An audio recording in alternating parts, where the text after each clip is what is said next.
Today we want to talk about 4 biggest mistakes sellers often make. Now, the first mistake that sellers often make is they do not know their goal. Now, here's what I mean by that. Sellers have one of 2 goals. Their goal is either profit or it's convenience. And when sellers don't know the difference, or they kind of just want everything, the process can be very challenging.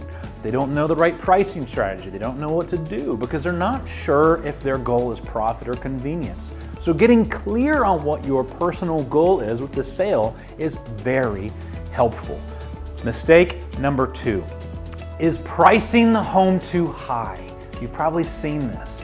So many people price a home based upon what they want to get out of it. Honestly, so many, they literally have already spent the equity in their mind that they assumed. While it may work once in a while, the market is the one that dictates the price. Let me say that again. The market is the one that dictates the price. Here's an example. If you're pricing your home today based on what homes were selling 4 to 6 months ago, guess what? You're not gonna win. Like, that ship has already sailed. Today is a new market. So here is the key. Know the market cycle you are in and always price ahead of the market. Meaning, if the market is going up, then yes, price a little bit higher than the last sale. But if the market is going down even slightly, then you should price it a little bit lower than the last sale.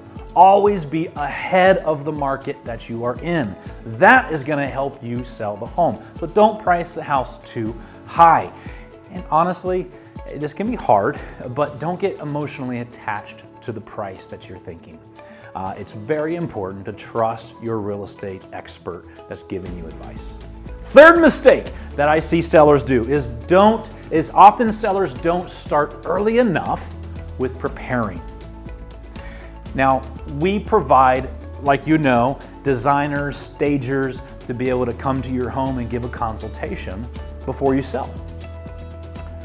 So I would say, use the time so that you don't have to rush the preparation, so that you can accomplish as much of the designer and the staging recommendations as possible.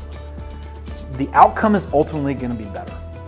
Now remember, selling right now, it's a beauty contest, so this really matters. Now, if you ever heard of the saying, you know, when you put paint on a pig, it's still a pig. Now, hopefully your home is not a pig, okay? I'm not trying to offend you. But you get what I'm saying, right? Let's not rush it. I recommend meeting with listing agents 2 to 4 months before you sell so that you can do the right things and you don't spend more money where you shouldn't, and you can spend the right time and money in the things that are going to help the sale. So, time for staging consultation, and I'll throw in there time for a pre-home inspection. This is one of the ones that we often don't have time to do. So many people, even in this last market, the last 2 years, they didn't do home inspections. And so when they put their home on the market, they're going to come up with all of these issues that they didn't realize. Now, a lot of these are very fixable, but you want to get in front of it. So I recommend doing pre-home inspections, knowing what's going to come around the corner so that you can have time to make the repairs before the market. Now, the 4th mistake is sellers underestimate the cost of sale, including settlement fees and just resources that they need to maximize profit. And this is another one of the reasons to ask your agent their advice early. So those are the 4 biggest mistakes that I have seen sellers do in the last few years.